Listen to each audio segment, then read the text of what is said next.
Assalamu alaikum, Miss Kiran here. Last time we have discussed about rounding of data and rules for rounding of data.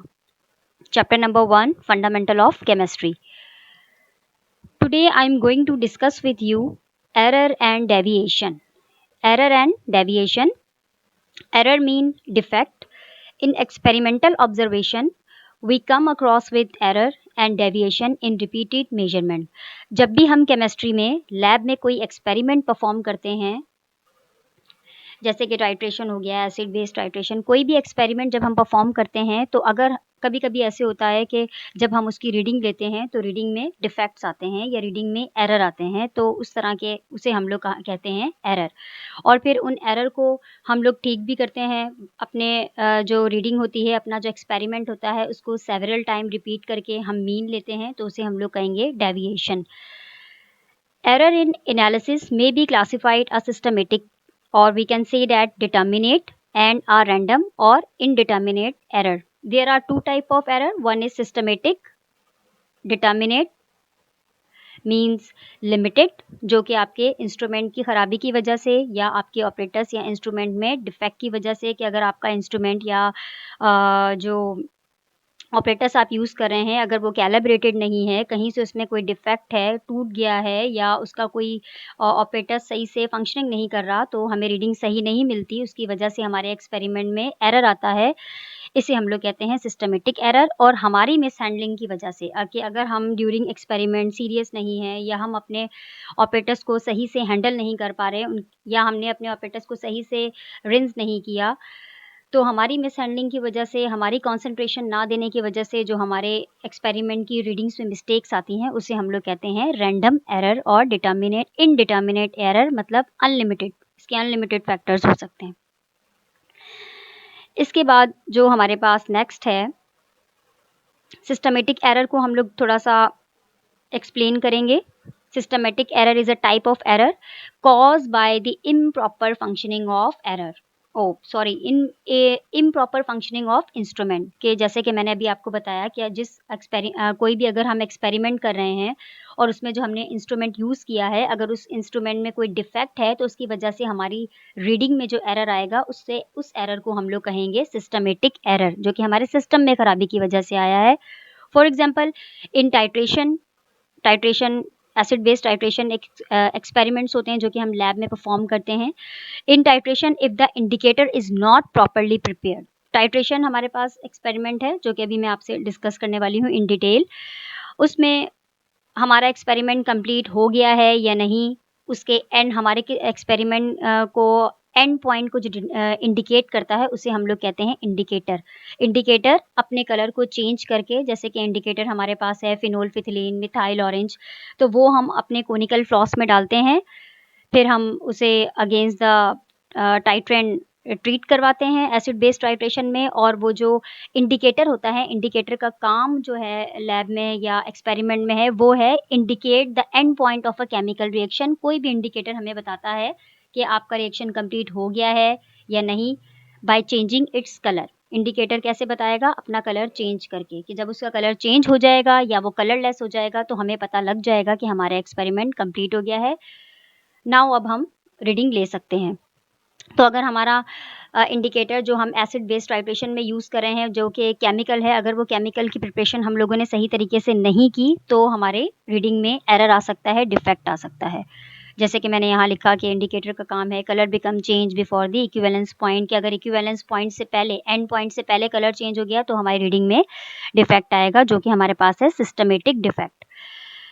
इसके बाद हमारे पास दूसरी example जो है titration से ही है। If burette is not properly rinsed और clean, अगर हमारा जो ब्यूरेट जो है, वो ब्यूरेट हमारे पास ऑपरेटस है, जो मैं भी आपसे एग्जांपल में डिस्कस करने वाली हूँ डायग्राम के साथ। ब्यूरेट अगर हमारा कहीं से लीक है, उसका ड्रॉपर अगर प्रॉपर तरीके से वर्क नहीं कर रहा, तो हम जो उस ब्यूरेट की रीडिंग नोट करेंगे, क्योंकि ब्यूरेट के ऊपर ब्यूरेट जो है वो सब यूनिट में डिवाइड किया हुआ होता है। अगर हमारा वो ब्यूरेट ही प्रॉपर तरीके से वर्क नहीं करेगा, उसमें डिफेक्ट आ गया, या उसका ड्रॉपर सही तरीके से काम नहीं कर रहा, कहीं से लीक है वो, तो हमारी रीडिंग में डिफेक्ट आ सकता है।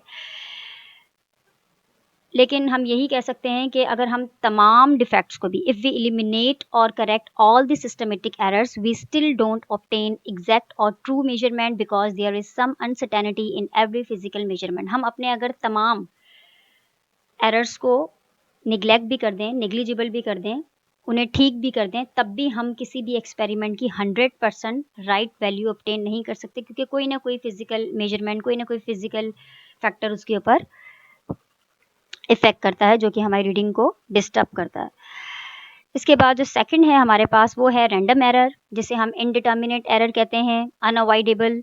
और जो रैंडम एरर है या इनडिटर्मिनेट एरर है, वो हमारी मिस्टेक की वजह से प्रोड्यूस होता है।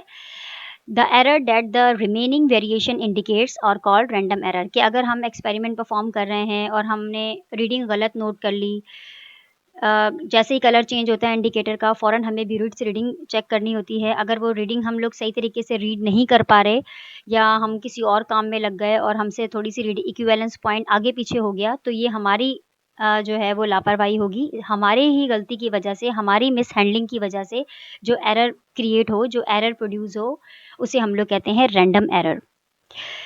और इन एरर्स को आप लोग कैसे ठीक कर सकते हैं कि हम एक ही एक्सपेरिमेंट को जब लैब में परफॉर्म करते हैं, तो उस एक्सपेरिमेंट को 2 से 3 बार, मैक्सिमम 3 टाइम हम रिपीट करते हैं। फिर 3 टाइम रिपीट करने से हमारे पास 3 डिफरेंट वैल्यूज़ आती हैं, कभी-कभी एग्जैक्ट वैल्यू भी आ जाती है। अगर हमारी हैंडलिंग प्रॉपर हो, तो उन डिफरेंट वैल्यूज़ का we take the average of the several replicate measurement which more reliable than any individual measurement.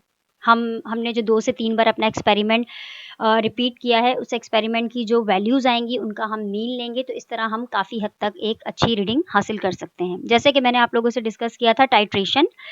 Titration में क्या होता है, ब्यूरेट होता है जो कि सब यूनिट में डिवाइड होता है।